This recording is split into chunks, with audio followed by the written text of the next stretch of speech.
ইতিমধ্যে রাজ্য জুড়ে ভোটার ভেরিফিকেশন বা এসআইআর এর ফাইনাল লিস্ট প্রকাশিত হয়ে গেছে। তবে এই লিস্টে প্রচুর মানুষ এমন রয়েছেন যাদের নামের পাশে ডিলিটেড লেখা উঠেছে, অর্থাৎ নাম ডিলিট হয়ে গেছে। আবার কিছু কিছু নামের পাশে আন্ডার অ্যাডজুডিকেশন লেখা রয়েছে।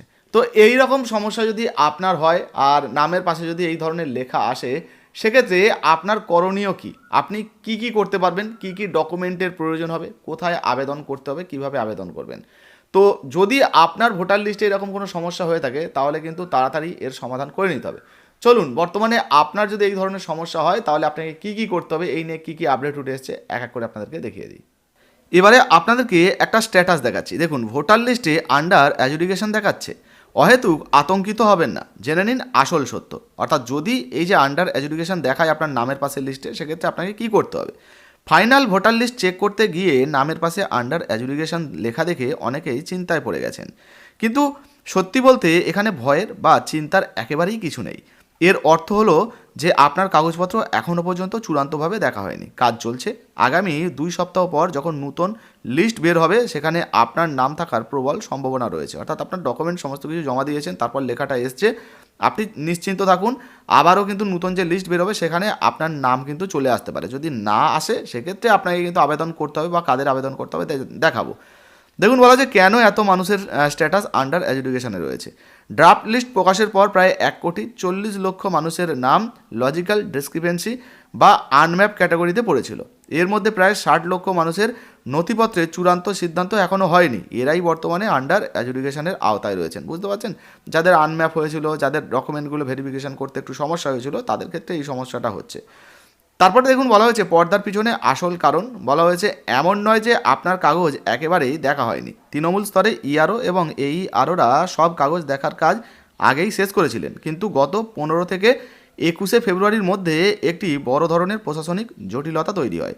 মাইক্রো অবজারভাররা বা রোল অবজারভাররা কোনো সুনির্দিষ্ট কারণ না লিখেই 60 লক্ষেরও বেশি নাম, অর্থাৎ ভোটারদের ক্ষেত্রে যান্ত্রিকভাবে ডকুমেন্ট বা টু বি রিভিউ, এই যে ডকুমেন্ট টু বি রিভিউ বাটনে ক্লিক করে ফাইলগুলো ফেরত পাঠিয়ে দেয়। অর্থাৎ এগুলোকে আবারও ভেরিফিকেশান করতে হবে। সেই জন্যই কিন্তু এই সমস্যাগুলো হয়েছিল বলে মনে হচ্ছে। দেখুন, বলা হয়েছে যদিও ওই অল্প সময়ের মধ্যে ইআরও এবং AEROরা পুনরায় রিভিউ করে মন্তব্যসহ একটা করে ফেরত পাঠিয়েছিলেন, কিন্তু নির্বাচন কমিশন ECI সেগুলো আবার রিভিউ করার জন্য জয়েন্ট ম্যাজিস্ট্রেটদের কাছে পাঠান। এই বাড়তি ভেরিফিকেশনের কারণেই সংখ্যাটা 20 লাখে নামার বদলে 60 লাখে আটকে রয়েছে এবং সময়ও লাগছে। এখন আপনার কখন চিন্তা করার প্রয়োজন এবং করণীয় কী? দেখুন, বলা হয়েছে আপনার চিন্তার কারণ কেবল তখনই হবে যদি আপনার নামের পাশে ডিলিটেড লেখা থাকে। অর্থাৎ আপনি ধরুন জীবিত রয়েছেন, হ্যাঁ, আপনার কাগজপত্র ঠিকঠাক রয়েছে, তারপরেও আপনার নামের পাশে এরকম ডিলিটেড রয়েছে, সেক্ষেত্রে আপনাকে কিন্তু চিন্তা করতে হবে, আপনাকে আবেদন করতে হবে। আর যদি আপনার ডিলিটেড লেখা না থাকে এবং এই যে আন্ডার অ্যাডজুডিকেশন থাকে, সেক্ষেত্রে আপনার চিন্তা নেই, নতুন লিস্ট প্রকাশিত হবে, আপনাকে অপেক্ষা করতে হবে।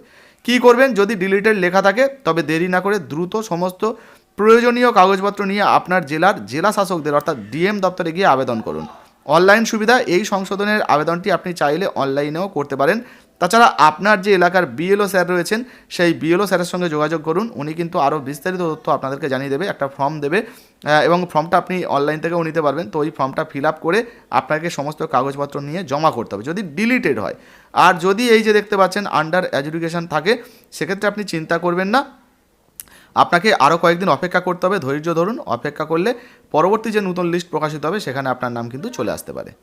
তো দেখতে পেলেন বন্ধুরা, স্টেপ বাই স্টেপ কিন্তু আপনাদেরকে দেখিয়ে দিলাম যে যদি আপনার নাম ডিলিট হয়ে যায় বা অ্যাডজুডিকেশন চলে আসে, সেক্ষেত্রে আপনাকে কী কী করতে হবে। তো ভিডিও ভালো লাগলে অবশ্যই লাইক দিয়ে শেয়ার করে দেবেন, ফেসবুক থেকে দেখলে ফলো করবেন। আর এখনও পর্যন্ত যদি আমাদের ভিডিওতে লাইক না দিয়ে থাকেন, ফ্রিতে কোনো টাকা লাগে না, একটা লাইক দিয়ে ভিডিওটা কিন্তু শেয়ার করে দেবেন। ধন্যবাদ।